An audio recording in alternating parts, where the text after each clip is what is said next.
보겠습니다. 이스라엘이 모든 소유를 이끌고 떠나 브엘세바에 이르러 그의 아버지 이삭의 하나님께 희생 제사를 드리니 그 밤에 하나님이 이상 중에 이스라엘에게 나타나 이르시되 야곱아 야곱아 하시는지라.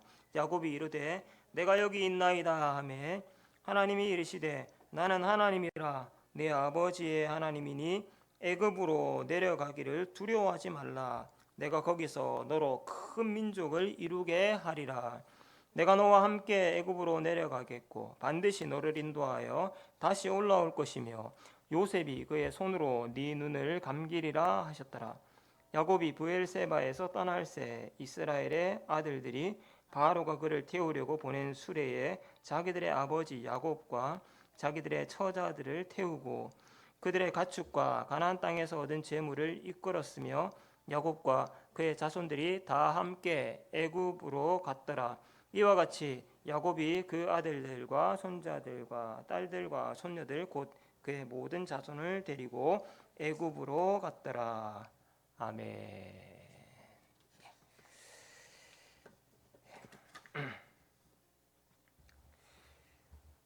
우리 이제 거의 창세기 이제 마지막 부분까지 왔습니다. 아브라함, 이삭, 야곱 3대에 걸친 이야기, 아브라함을 통해서 본격적인 하나님의 구원 역사가 시작되는 그런 시작점 우리가 함께 또 보고 있습니다. 아브라함과 이삭, 야곱, 아브라함의 하나님, 이삭의 하나님, 야곱의 하나님 이렇게 말할 때 이제 제일 큰 의미는 하나님께서 아브라함에게 주신 최초의 그 구원의 큰 그림이 있습니다. 그죠? 한 사람을 택해서 모든 민족을 복되게 하는 큰 그림. 그 아브라함에게 주신 약속들을 계속해서 이어가는 아브라함의 후계자로서 그 약속을 계속해서 이어가는 하나님. 이제 그 의미가 가장 강합니다. 이제 아브라함과 이삭과 야곱의 하나님. 그래서 이제 아브라함의 약속을 그 언약을 누가 받아서 이어갈 건가? 그리고 그 언약을 또 누가 계승할 건가? 이거에 이제 창세기의 하나의 큰 뼈대라고 할 수 있죠. 그래서 아브라함의 이삭, 이삭의 야곱. 야곱은 이제 12명의 아들을 낳게 되고요. 이 야곱이 그래서 이스라엘이라는 이름을 갖게 됨으로써요. 이 창세기는 이제 한 사람에게서 한 가문, 이제 그리고 이 한 가문이 한 민족을 이루는 것을 이제 전망하도록 그렇게 이제 만듭니다. 그 중간에 있는 것이 이제 이스라엘이라는 이름이죠. 이스라엘의 12지파 우리가 잘 알고 있는데요. 이 이스라엘의 12지파가 바로 이제 야곱의 12 아들들을 통해서 12지파가 형성이 됩니다. 4명의 부인이 있었고 그다음 그 중에서 가장 사랑한 부인은 이제 라헬이었죠. 그죠? 라헬. 이제 이 4명의 부인들, 특별히 2명의 부인이 출산 경쟁을 벌이면서 자기의 이제 하녀들을 몸종들을 자기 남편이 되게 함으로써 이제 4명으로 불어나면서 출산 경쟁이 가열되는데 제일 처음에 이제 레아가 놓았던 4명의 아들이 루벤, 시몬, 레위, 유다 이렇게 이제 4명이 연속 제일 처음에 이제 낳게 된 거고요.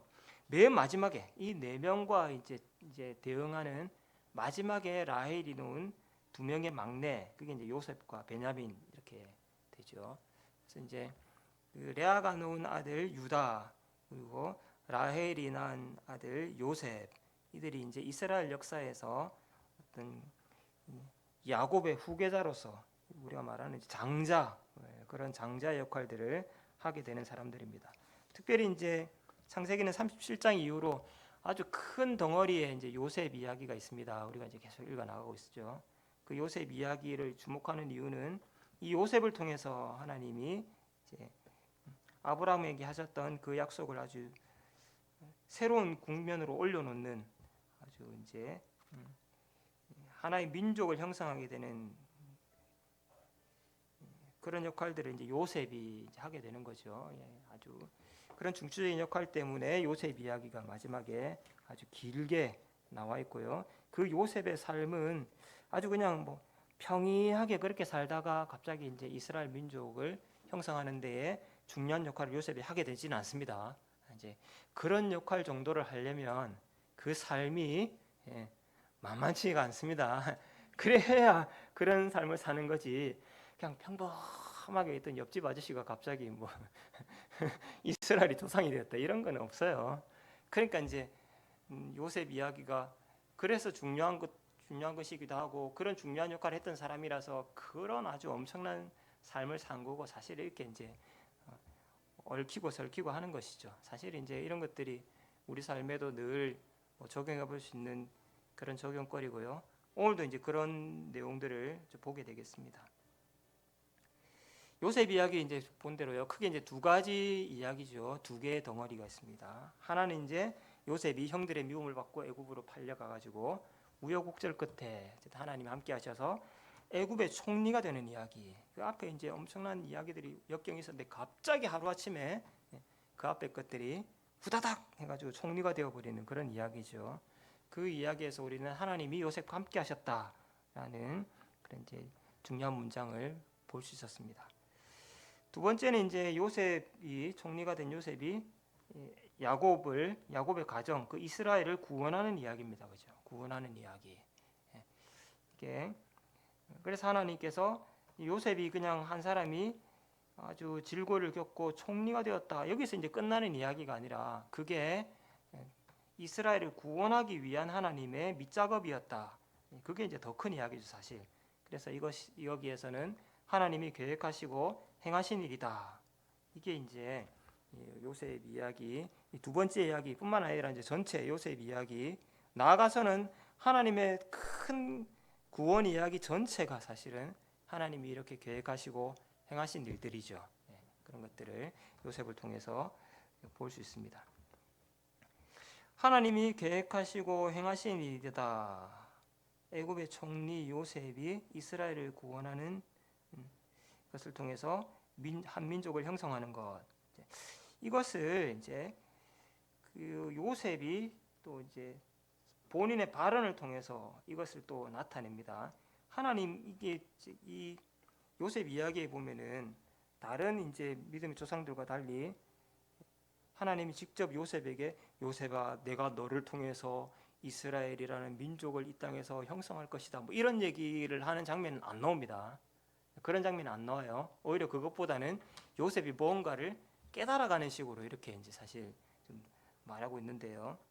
제일 처음에 이제 요셉이 이 그 대기근에 이제 형들이 자기에게 이제 곡식을 사러 온 이 장면에서 앞에 제일 처음에 기억받았던 꿈을 딱 떠올리게 되죠.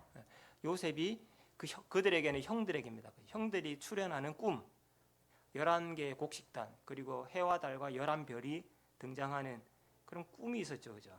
그 꿈을 딱 떠올렸습니다. 팍 강한 내리 팍 박히는 거죠. 아, 그 꿈이 그냥 무단히 꿈이 아니었구나. 이걸 이제 그렇게 알게 되고요. 그래서 요셉은 그 꿈을 기억하고 이후에 의도된 행동들을 합니다. 그죠? 형들을 시험하는 행동들을 그 꿈을 기억하고 거기에 맞게 의도된 행동들을 하는 거죠. 그러면서 그러니까 그 꿈이 어떤 꿈인가? 그 꿈이 무슨 의미인가? 하나님이 나에게 무엇을 말씀하신 건가? 계시인가? 이런 거죠.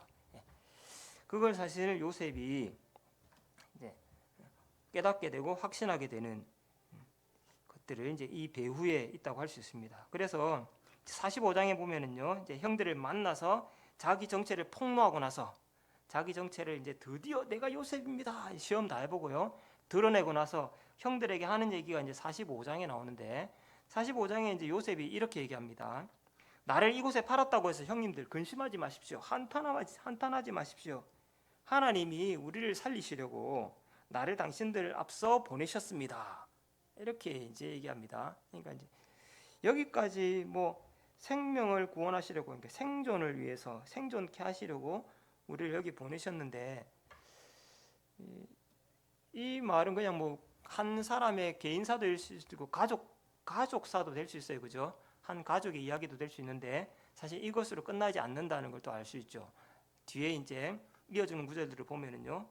이 땅에 이제 2년 동안이 흉년이 있었고 아직 5년 동안이나 밭도 갈지 못하는 그런 큰 이제 대기근이 있을 것인데 근데 이 기근 앞에서 하나님이 우리를 큰 구원으로 당신들의 생명을 보존하시고 당신들을 후손을 세상에 두시려고 나를 먼저 이 땅에 보내셨습니다. 이렇게 지금 얘기하고 있습니다. 이걸 보여드리는 이유는 앞에 우리 하나님이 생명을 구원하시려고 나를 먼저 보냈습니다. 이거는 말씀드린 대로 어떤 이스라엘이라 야곱의 가정, 한 가정사가 될 수 있습니다. 근데 뒤에 나오는 이 말은 그 가정의 범위를 넘어서죠.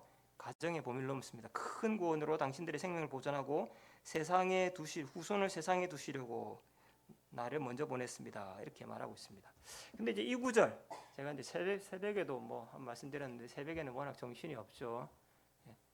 이몽사몽간에 저도 무슨 말 했는지 모르고 듣는 사람도 무슨 말 했는지 모르는 그런 게 새벽이잖아요. 영으로 하나님 영으로 충만한 시간, 신비를 경험할 수 있는 시간이라서 뭔 말인지 잘 몰랐을 거예요. 이 말이 이 구절이 사실 이제 번역이 조금 정교할 필요가 있는데요. 이제 이렇게 돼요. 이 45장 7절의 말씀은 하나님이 나를 앞서 보내셨습니다. 하나님이 당신들보다 먼저 여기에 보내셨습니다. 이게 이제 주 문장입니다. 주된 문장이고 하나님이 뭐 하시려고 보내셨는가? 거기에 다른 어떤 두 가지 목적, 두 가지 이유에서 하나님이 나를 먼저 보냈습니다. 이렇게 말하는 문장이에요. 하나는 뭐냐면은 여기에 이제 당신들의 후손을 이렇게 번역했죠.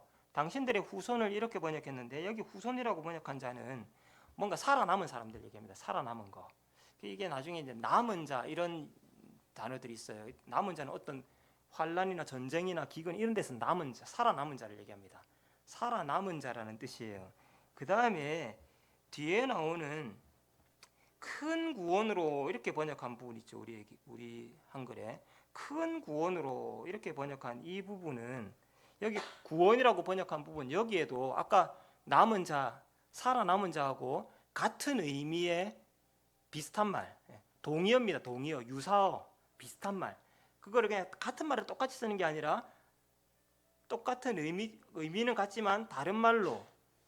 그러니까 어휘가 풍부해야 되죠, 그죠? 그러니까 다른 어휘로 표현한 거예요. 그게 구원이라고 표현한 이건데 역시 이제 살아남은 자 이런 의미입니다. 살아남은 자, 생존자 이렇게 말할 수 있겠죠. 생존자. 그러니까 하나님이 왜 나를 먼저 보냈냐면 당신들을 남은 자로 세상의 남은 자들로 두시려고 또 당신들을 큰 생존자로 이게 큰 구원이라고 했는데 사실 그게 아니라 생존자들이 크게 된다는 거예요. 큰 생존의 무리들이 아주 크다는 거예요. 큰 생존자로 그렇게 살아남게 하시려고 나를 먼저 보내셨다 이렇게 되어 있습니다. 그러니까 이거는 어떤 세상에 살아남은 자들로 크게 살아남은 자들 생존자들로 두시려고 당신들을 이리 보내셨다 이렇게 얘기하고요. 여기에 그 살아남도록 뭔가 살아남도록 하는 그 배경이 되는 거는 이제 기근이죠. 기근. 7년간의 대기근. 7년간의 대기근을 해서 살아남아서 이 땅에 남은 자들이 되고 큰 생존자가 되게 하는 것. 아주 큰 무리의 생존자가 되게 하는 것. 그게 하나님께서 나를 먼저 보내신 이유입니다. 이렇게 말하고 있는 거죠. 이거 어디서 비슷한 것 같잖아요. 이게 구도가 뭐하고 비슷하냐면요. 어디 큰 뭔가 환란이나 전쟁 이런 데서 살아남고 그 살아남은 자들이 큰 어떤 덩어리가 되고 어디서 본 거 안 같아요? 예? 이런 거 어디서 본 거 안 같아요? 창세기 그 앞에 있습니다. 맨 앞에 원역사에 나옵니다. 이게 뭐하고 같냐면 그죠. 홍수 사건하고 비슷하죠. 홍수. 이 노아 홍수 사건하고 그림이 너무 비슷한 거죠. 그러니까 이런 7년 동안 그러니까 하루 뭐 며칠 이렇게 하는 거는 뭐 며칠만 견디면 되잖아요. 7년 동안 밥가리도 못하는 7년 동안 아예 땅에서 아무것도 거둘 수 없는 기간이 7년이다. 그럼 사람들 다 죽는다는 얘기잖아요. 그냥 홍수나 마찬가지거든요. 그 규모라는 게. 거기에서 당신들을 세상에 남은 자들로 두시려고 그리고 이 사람들이 나중에 큰 덩어리가 되게 하시려고. 이거는 한 가족의 이야기를 넘어서죠. 한 가족 이야기를 넘었어요. 그러니까 요셉이 자기 꿈을 생각했을 때 그냥 형들이 나한테 절한다. 내가 이 가정을 먹여 살려야지. 뭐 이런 차원을 넘어서는 거잖아요. 그 꿈이 그거를 요셉이 이제 깨닫고 그걸 본인 입으로 얘기하는 거죠. 그러므로서 하나님께서 이 요셉을 통해서 이스라엘 민족을 형성하신다. 그것을 요셉의 일부를 통해서 또 말하고 있습니다. 그렇게 하기 위해서 요셉을 이 땅에 총리로 세우셨다. 바로의 온 집에 가장 높은 자로 세웠다.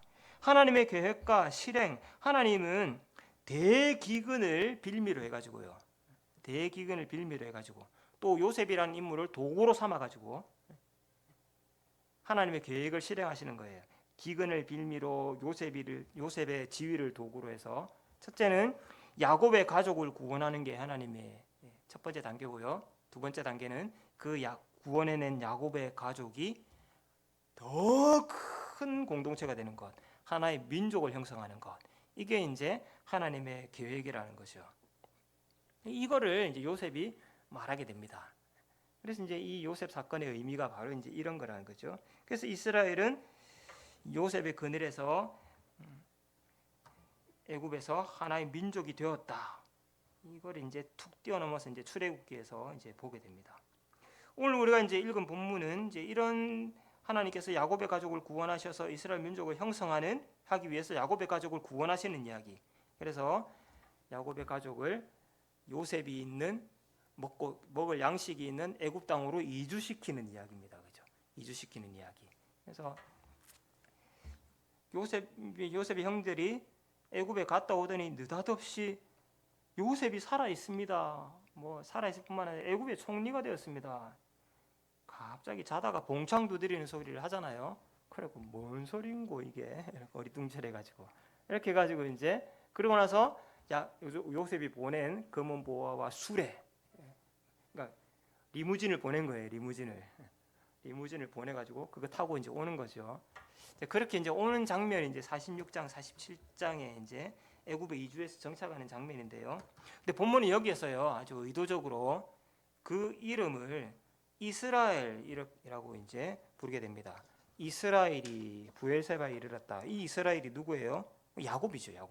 야곱인데 이스라엘이라고 의도적으로 부릅니다. 그러니까 지금 애굽으로 이주하는 이야기가 야곱 한 사람이나 야곱 한 가정을 넘어서 이스라엘 민족 형성 이제 그런 의미가 있다는 것을 본문은 의도적으로 지금 말하려고 하는 것이죠.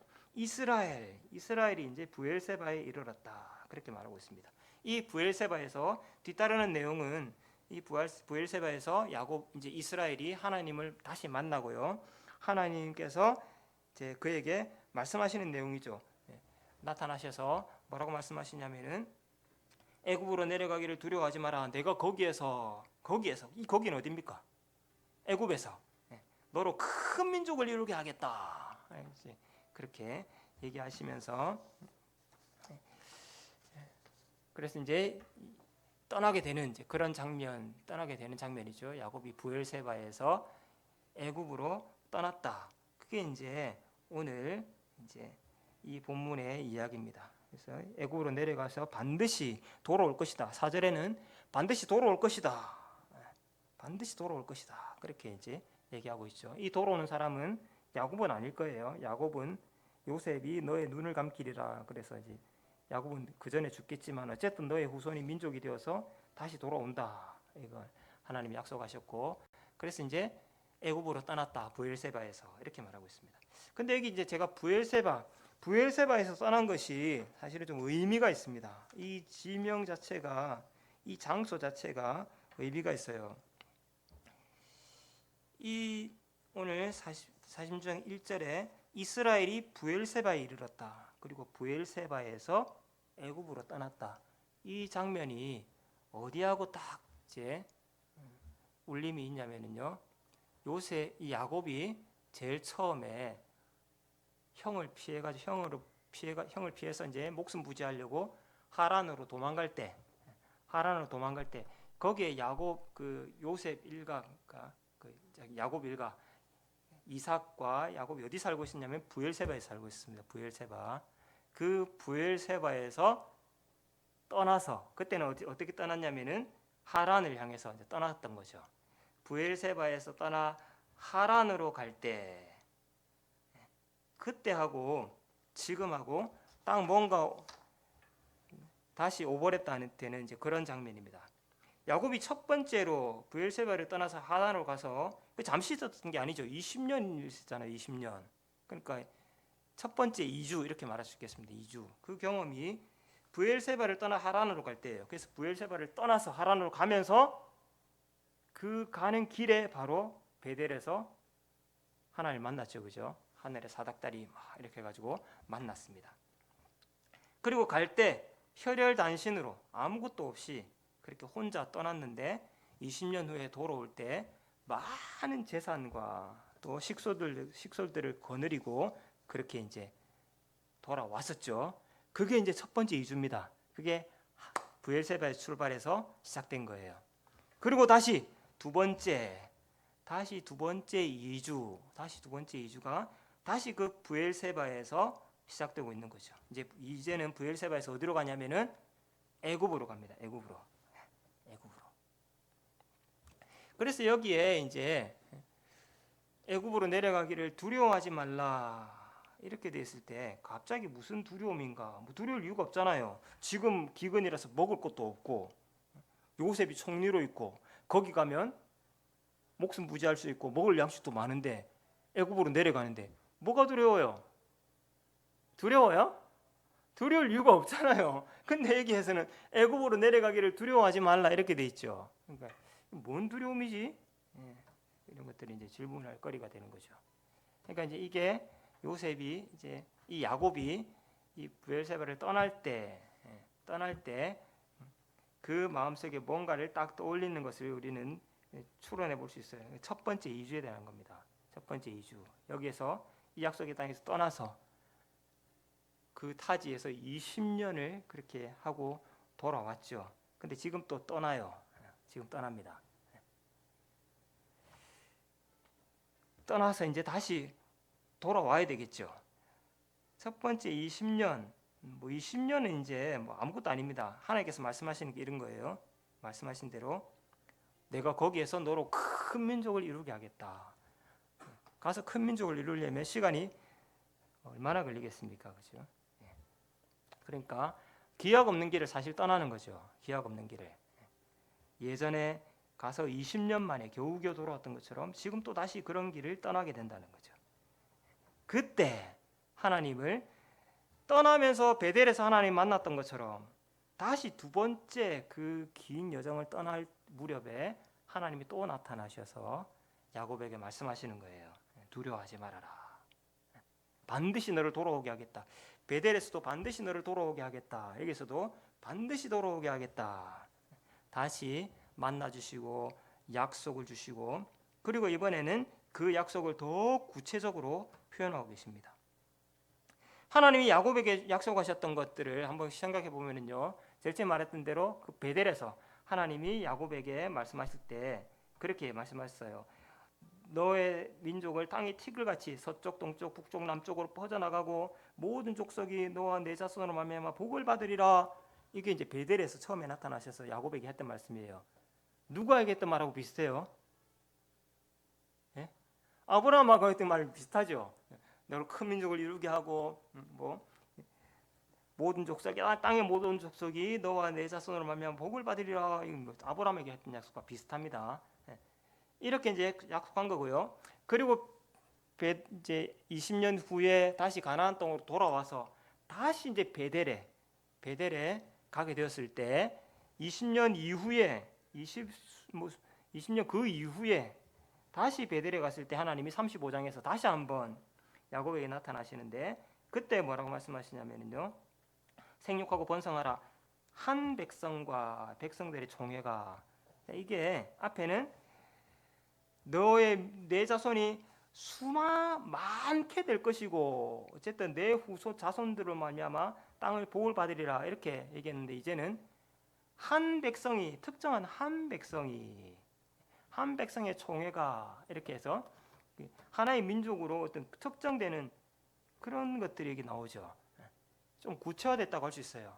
그러면서 이제 이 한 백성을 통해서 어떤 왕국이 세워지는 것 그것들을 야곱에게 얘기해 줬습니다. 그리고 나서 이번에 이제 세 번째 나타나셨을 때는 뭐라고 말씀하십니까? 애굽으로 내려가기를 두려워하지 마라. 거기에서 내가 너로 큰 민족을 이루게 한다. 가면 갈수록 이게 굉장히 구체화되죠. 굉장히 구체화돼서 이번에는 애굽에서 하나의 정말로 큰 민족을 이루게 된다. 그리고 돌아온다. 이 얘기를 하시는 거잖아요. 그러니까 야곱의 이 이야기에 첫 번째 이주, 그 20년 만에 한번 끝났던, 이제 한번 경험했던 거요. 그걸 이제 20년이 아니라 그것보다 스케일이 더 큰 이야기로 다시 한번 또 똑같은 출발점에 세워지게 되고, 그 두 번째 이주를 맞이하게 되는 그 사이에 하나님께서는 야곱을 향한 그런 약속들도 점점 더 구체적으로 발전시키면서 마지막에는 이집트 땅에서 한민족을 형성하기 위한 그런 구체적인 목표를 가지고 떠나서 거기에서 민족을 이루어서 돌아오게 될 것을 희망을 가지면서 그 약속을 믿고 떠나게 된다. 오늘 이제 이게 오늘 읽은 본문의 이야기입니다. 이 본문을 통해서요, 짧게 이제 우리 한 두 가지 정도만 우리 신앙하는 삶에 또 함께 적용해보고 오늘 밤에 또 기도 제목으로 삼으면 좋겠습니다. 발전이라는 게 있죠. 발전. 이렇게 얘기했지만, 특별히 이제 야곱에게 주신 약속들이 굉장히 구체화되고 있고 발전되고 있습니다. 그죠?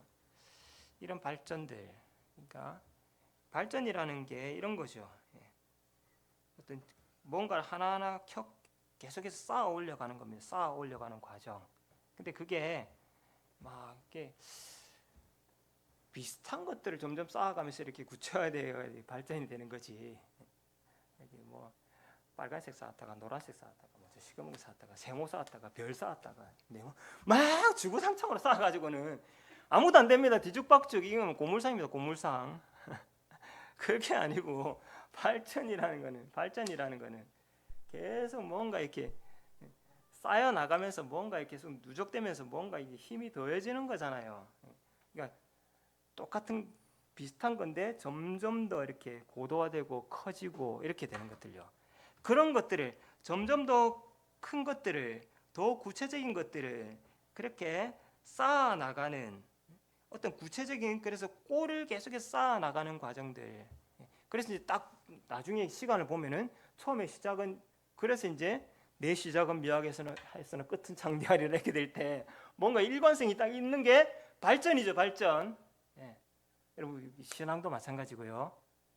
우리 삶도 이런 발전이 필요합니다. 발전. 야곱의 얘기가 딱 그래요. 지금에 와서 보니까 밧단 아람으로 가서 20년 동안 있다가 돌아왔잖아요. 그죠? 그 20년 동안 살다 온 그 첫 번째 어떤 이주 기간, 그가 살아왔던 그 역사가 돌이켜 보니까 지금 애굽으로 떠나는 이 두 번째 이주를 위한 일종의 맛보기였다 할 수 있습니다. 맛보기. 근데 그 맛보기가 20년짜리 맛보기가 어디 있어요?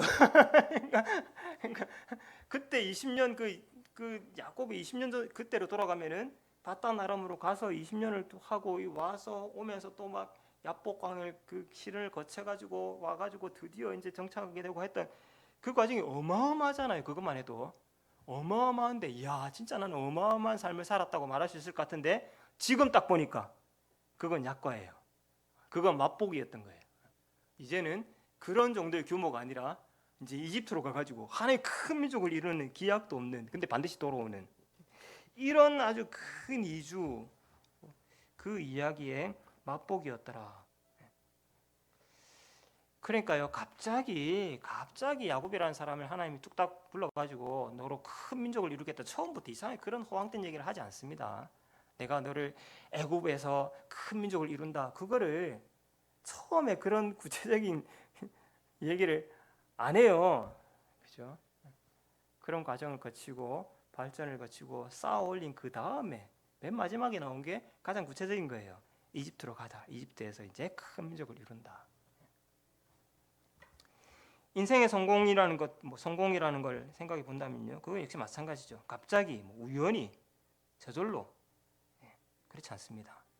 쌓아 올려가는 거예요. 계속해서 쌓아 올려가는 것, 쌓는 과정이 필요한 것이죠.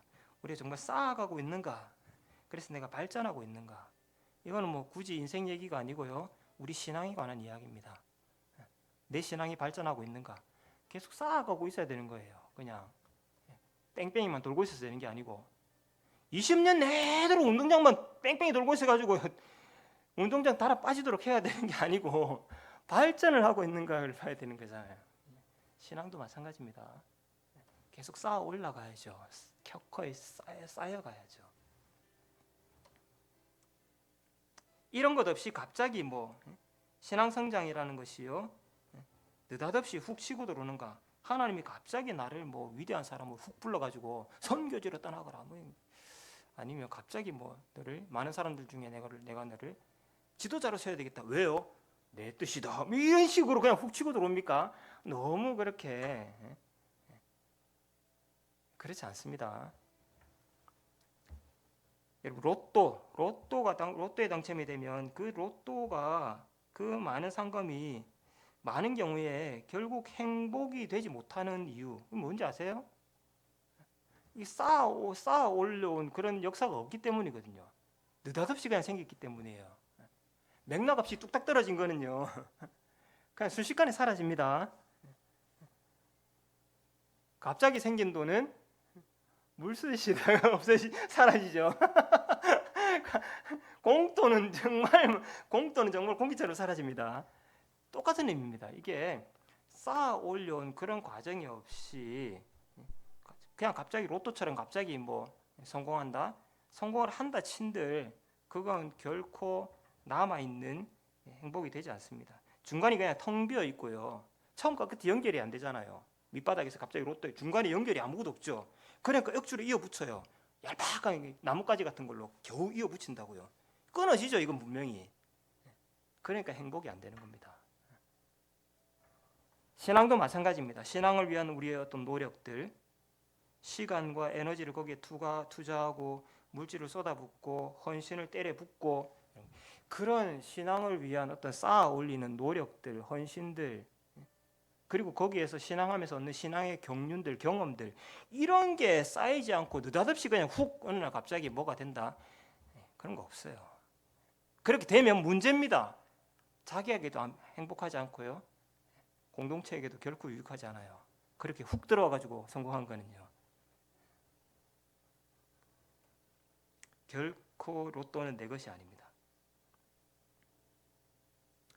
그리고 오늘 우리가 기억해 볼 수 있는 것은요. 그렇게 성실하게 뭔가를 계속 쌓아온 그런 인생들에게 하나님이 함께 하신다. 그렇게 말씀하신 것을 오늘 볼 수 있습니다. 지식이 쌓이고 경험이 쌓이고 실력이 쌓이고 그렇게 되면 어떻게 될까요? 점점 지식이 쌓이고 실력이 쌓이고 뭐 경륜이 쌓여요. 그러면 세상 살기가 더 편해질까요? 이제 전부 쉬운 것들밖에 없을까요? 예? 어떻게 되겠습니까? 막 실력이 쌓이고 막 경륜이 쌓이고 더 막 발전되었어요. 그럼 내가 세상 살기가 더 편해질까요? 어떨 것 같아요? 아닙니다. 내가 지식이 쌓이고 경험이 쌓이고 실력이 쌓이잖아요. 그럼 뭘 만나게 되는지 압니까? 더 큰 일을 만나게 돼요. 요만할 때는요, 요만한 것들 해가지고요, 이거를 넘어설 수 있는 실력을 쌓죠. 그럼 이런 것들은 눈에 안 보이고요, 그 위에 게 눈에 보여요.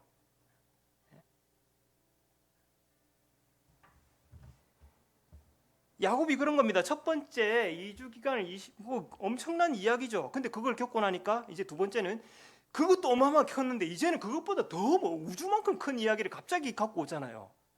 그러니까 또 두려움이 찾아오죠. 엄청난 실력이 쌓아온 사람이지만 또 두려움이 찾아오잖아요. 근데 그럴 때 하나님이 그 사람에게 말씀하십니다. 두려워하지 말아라. 두려워하지 말아라. 지금까지 쌓아오고 발전해 온 것, 그래서 하나님이 그 일들을 만나게 하시지. 느닷없이 아무 일도 안 된 사람은 만나도 만났는지 몰라요. 감지가 안 됩니다. 내 앞에 큰일이 닥쳤는지 그 자체를 모릅니다. 세상이 지금 어떻게 돌아가고 있는지 아무 생각이 없어요. 쌓아 올려진 사람, 실력이 쌓인 사람은 그게 보이는데 그렇지 않으면 어제하고 똑같습니다. 그냥. 그래서 하나님이 그런 사람들에게 지금 야곱에게 이스라엘 민족을 형성하려고 이집트로 떠나야 되는 그 사람에게 두려워하지 말아라. 내가 너와 반드시 함께하고 반드시 돌아오게 한다. 내가 봤다라면서 20년을 보낸 사람인데 막 이러고 있으면 아무것도 안 두렵겠습니까? 아니요. 그래서 이번에는 애굽으로 유지하는 더 큰 일을 만나게 된 거고요. 바단 아람으로 떠날 때도 얼마나 두려웠겠어요. 그래서 그 밤에 하나님께서 약속하시고 정말 약속 지켜주시면 내가 하나님 평생 섬기겠습니다. 야곱도 결단했을 때가 있었잖아요. 그것처럼 지금도 또 그것보다 더 큰 일을 이 노년에 늙음하게 또 그 일들을 해야 된다. 이야, 하나님이 함께 하신다고 말씀해 주시고 있고요. 두려워하지 말라 그렇게 말씀하고 있습니다. 특별히 오늘 말씀을 제가 이렇게 준비하면서요, 우리 두 분의 집사님들 또 이 말씀이 좀 힘이 되면 좋겠다 그런 생각이 좀 들더라고요. 갑자기 권사 취임한 거 아니죠? 갑자기 느닷없이 로또 맞은 거 아니잖아요. 그죠? 그러니까 내가 뭐 이왕 시장 생활한 거 끝에 권사는 되고 마쳐야지 뭐 이러면서 그냥 뭐 했습니까? 그것도 아니죠. 그런 거 아니잖아요. 그냥 우리 신앙의 삶들을 쌓아왔고 거기에 계속해서 배우고 헌신하고 시간과 에너지를 쏟고 정열을 쏟고 그러면서 계속 쌓아오는 과정 속에서 그 일관된 그런 모습 속에서 하나님이 그 때에 따라서 우리를 부르시는 거 아닙니까? 아이고 내가 이 정도 해가지고 이제 권사까지 되었는데 신앙생활 뭐 죽먹기입니까? 이제 권사 취임하고 똑 되면 이제 죽먹기 손쉬운 일들만 있을까요? 더 큰 일이 찾아오겠죠. 그러니까 아무에게나 그래서 직분을 주시고 부르시고 그렇게 하지 않는 것입니다. 지금까지 싸워왔고 발전해왔고 실력을 쌓아왔기 때문에 하나님께서 부르시는 것이고요. 또 이제 이 자리에서 또 감당할 수 있도록 하나님이 함께 하시고 또 동행하시고 지켜주시고 능력 주실 줄 믿습니다. 하나님 말씀하십니다. 두려워하지 말아라. 두려워하지 말아라. 지금까지 해온 게 있잖아요. 그리고 해온 걸로 다 할 수 없죠. 뭐 우리 항상 이제 그래서 부족함을 느끼는 것은 참으로 겸손한 것이고 뭐 제대로 뭔가를 아는 겁니다. 그때 비로소 하나님 도우심이 절실하게 다가오게 될 때 그때 정말 우리는 정말로 진정한 어떤 출발을 또 새롭게 할 수 있겠죠. 우리 두 분의 권사님들 이제 그렇게 되면 좋겠고요. 더불어 우리 삶도 마찬가지입니다. 인생이든 우리 신앙이든 그냥 저절로 되는 게 아니고요. 느닷없이 훅 치고 들어오는 게 없다는 거예요. 쌓아 올라가야죠. 계속해서 쌓아갑시다. 그렇게 쌓아가는 과정이 의미 있는 것이고요. 그렇게 쌓아갈 때마다 우리는 더 높은 곳을 향해서 나아가게 될 것입니다. 우리 교회가 또 우리 특별히 우리 오늘 청년들의 삶이 우리 성도들의 신앙하는 삶이 다 이렇게 날마다 저 높은 곳을 향해서 나아가는 그런 삶이 되기를 바랍니다. 오늘 말씀 기억하면서요, 우리 함께 기도하고요. 우리 개인의 기도 제목들을 여러분 거룩한 기도 제목들이 있습니까? 하나님께 함께 아뢰고 또 우리 두 분의 집사님들 또 맡긴 사명들 잘 감당하도록 또 주님 앞에 나아가는 그런 거룩한 밤이 되면 좋겠습니다. 말씀 기억하면서 같이 기도합시다. 우리 하나님, 하나님의 은혜와 사랑을 감사합니다.